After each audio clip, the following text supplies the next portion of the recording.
vamos falar sobre um fenómeno designado por osmose e posteriormente também vamos falar da osmose inversa. Consideremos um tubo em U para começar, tubo esse que tem aqui uma divisória. Do lado direito encontra-se um líquido que vamos imaginar que é água, simbolizado por estas pequenas partículas representadas a vermelho, e do lado esquerdo água açucarada. Portanto, estas partículas representadas a verde simbolizarão as moléculas do açúcar e as vermelhas, obviamente, que será a água. Existe aqui uma barreira e todos nós sabemos que se esta barreira for removida, as moléculas de água vão espalhar-se uniformemente por toda a solução e as moléculas do açúcar também se vão espalhar uniformemente por toda a solução. Pelo que esta imagem, se repararmos com atenção, não corresponde à realidade. E não corresponde à realidade porquê? Porque, muito embora esteja correta em relação às moléculas do açúcar, não se compreende como é que deste lado temos uma tão elevada concentração de água. O correto, com certeza que estamos todos a ver, é que em qualquer local da solução, qualquer unidade de volume que eu considere, a composição da solução terá que ser sempre a mesma, ou seja, com o tempo tudo isto se vai homogeneizar e vai tudo ficar uniforme. É esse o comportamento normal quando o sistema está abandonado a si próprio. Suponhamos agora que o caso referido há bocado, nós acabamos por, nesta barreira, introduzir aqui uma membrana porosa, mas com algumas limitações. Os seus orifícios vão unicamente ter dimensão suficiente para que as moléculas da água possam passar. Como sabemos, existe agitação térmica, ou seja, as partículas têm movimentos de agitação, vibram, mas também têm alguns movimentos de translação, porque estamos aqui perante o estado líquido. Logo, aqui nesta região, há aqui a tendência das moléculas de água passarem para o lado esquerdo e para o lado direito, assim como as moléculas de açúcar tenderão a passar, neste caso, porque só existem do lado esquerdo, tenderão a passar do lado esquerdo para o lado direito. No entanto, há aqui uma grande diferença. É que, deste lado, nós podemos dizer que a concentração da água é mais elevada do que deste. E, claro, deste lado esquerdo, a concentração das moléculas do açúcar é muito mais elevada, aliás, do que do lado direito. Aliás, do lado direito nem existem. Portanto, o que é que vai acontecer? A tendência natural é de a água, que está em maior concentração deste lado, ir para o lado onde existe a menor concentração. E as partículas do açúcar irem do lugar onde estão mais concentradas para o lugar onde estão menos concentradas. Mas há aqui uma impossibilidade.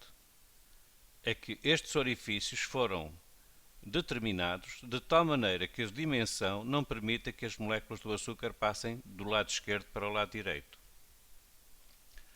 Mas não há nada que impeça que as moléculas de água passem do lado direito para o lado esquerdo.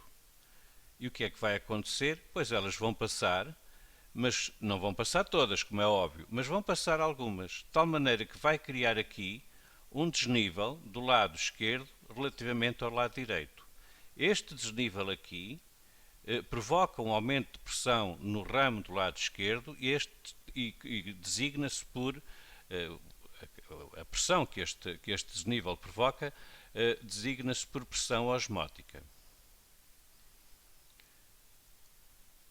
Vamos agora analisar uma situação que seria o fenómeno da osmose ao contrário. Ora, se aqui há uma pressão provocada pela passagem das moléculas de água do lado direito para o lado esquerdo, será que nós não conseguiríamos, contrariando esta pressão que aqui está, obrigar algumas das moléculas que estão do lado esquerdo para passarem para o lado direito? Se o conseguíssemos era ótimo. Porquê? Porque tínhamos um processo de separação dos componentes de uma mistura. E isso de facto acontece na realidade. Porquê? Porque aumentando a pressão aqui, colocando aqui por exemplo uma massa, aqui num pistão, vamos contrariar o movimento das partículas do lado direito para o lado esquerdo, ou seja, são as do lado esquerdo que terão maior tendência para passar para o lado direito. E o que é que se vai verificar? Bom, do lado direito a água vai subir de um determinado desnível H, existindo portanto aqui também uma pressão, mas que é uma pressão osmótica, mas repare-se, este fenómeno é o contrário daquele, é o inverso. Por isso se designa este processo de separação dos componentes de uma mistura de separação por osmose inversa. Note que, naturalmente, o que acontece, se este sistema for abandonado a si próprio, é que esta água passa através da membrana porosa do lado direito para o lado esquerdo. Vai provocar aqui um desnível, ou seja, a solução vai subir no ramo do lado esquerdo. Ao subir, está a provocar aqui um aumento de pressão. Essa pressão é designada por pressão osmótica.